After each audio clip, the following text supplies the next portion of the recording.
Zlatgani qo'ygan gullarimiz bu ildizlashni boshlagani.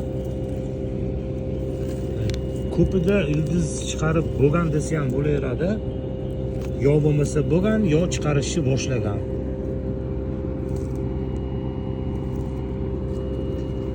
Xato bo'ladi. Hozir ham xato bor.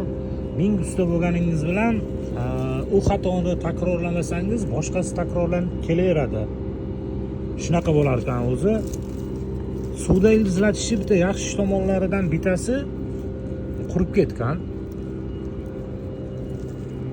Barglari umuman qurib ketgan, kaltani o'zi qolgan. Lekin bu kaltagi normal holatda. Bunda ham xato qilganmiz. Hop, kichkina bo'lgan stakanni ichiga to'la tushib qolganda bu havo yaxshi aylanmaganini hisobiga ko'kalar bosib turib chirishni boshlab, guli qurib ketgan, gulini tashlab yuborgan. Buni agar stakanni tevaroqqa olib qo'yganimizda, tevaga chiqib turgan bo'lganda, bu bunaqangi holatda bo'lmagan bo'lar edi va ilzoti bo'lgan bo'lardi. Salfetkani solishini sabablaridan bittasi. Misol uchun bu ikkinchisi.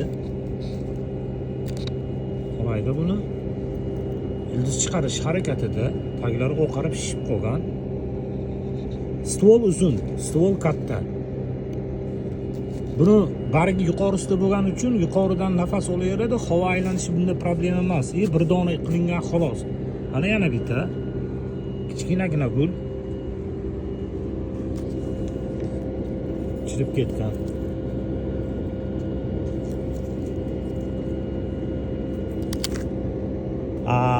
Salfetka stakanning ichida bo'lganda bu havo yaxshi aylanmaydi. Havo yaxshi aylanmaganning hisobiga bunda gul ildiz otmaydi.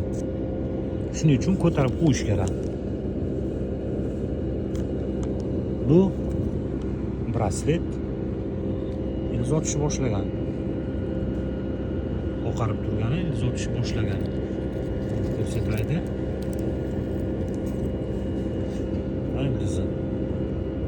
Kichkinagina gul, lekin ildiz otishni boshlagan. Barg yuqorida bo'lgan, ko'p solinmagan, havo aylanishi yaxshi, ildiz otishni boshlagan. Biz o'rgataveramiz har doimgidek, xulosani o'zingiz chiqarib olasiz.